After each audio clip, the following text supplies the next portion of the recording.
Եվրամիությունում Հայաստանի ներկայացուցչությանը կից պաշտպանության հարցերով կցորդի հաստիկ կստեղծվի որոշման նախագիծն ընդգրկվել է կառավարության նիստերի օրակարգում եւ ընդունվել։ Հաշվի առնելով վերջին շրջանում պաշտպանական անվտանգային եւ ռազմական ոլորտներում Բելգիայի եւ Եվրոպական միության հետ Հայաստանի համագործակցության էական զարգացումը նախատեսվում է Հյուսիսատլանտյան պայմանագրի կազմակերպությունում Հայաստանի Հանրապետության առաքելությանը կից պաշտպանական հարցերով կցորդին համատեղության կարգով Եվրոպական միությունում ինչպես նաեւ Բելգիայի թագավորությունում պաշտպանության հարցերով կցորդ նշանակել է եւ համատարմագրել է ասված է որոշման հիմնավորումներում։ Որոշում կայացրել լքել միջազգային իրավական հարցերով ներկայացուցչի պաշտոնը Facebook-յան էջում գրել է Մարդու իրավունքների Եվրոպական դատարանում Հայաստանի կառավարության ներկայացուցիչ Եղիշե Կիրակոսյանը։ Վերջինս նշել է, որ ցանկանում է առավել կենտրոնանալ ակադեմիական, գիտական եւ մասնագիտական գործունեության վրա նպաստելով Հայաստանի Հանրապետությունում միջազգային իրավունքի ամրապնդմանն, ինչպես նաեւ իրավագիտական կրթության զարգացմանը։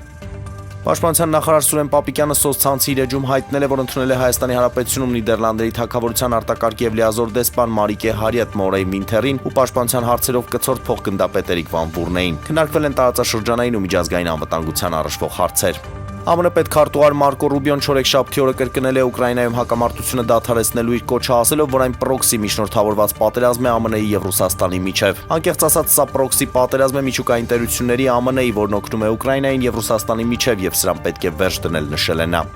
Ռուսաստանի արտաքին գործերի նախարար Սերգեյ Լավրովը մեկնաբանելով Ֆրանսիայի նախագահ Էմանուել Մակրոնի ելույթը այն բնութագրել է Ռուսաստանի համար սպառնալիք։ Մոսկվան Մակրոնի միջուկային հռետորաբանությունը համարում է սպառնալիք Ռուսաստանի համար Ֆրանսիայի նախագահի Ռուսաստանի եւ Ուկրաինայի վերաբերյալ արտահայտությունները նյարդային են, նշել է նա։ Խորվաթական Օսիեկի պաշտպան Ստյոպա Մկրտչյանը հրավիրվել է Հայաստանի ազգային հավաքական մասնակցելու ազգերի լիգայի անցումային փուլի Վրաստանի ընտրանու դեմ հանդիպումներին։ Այս մասին հայտնում է ակումբի մամուլի ծառայությունը։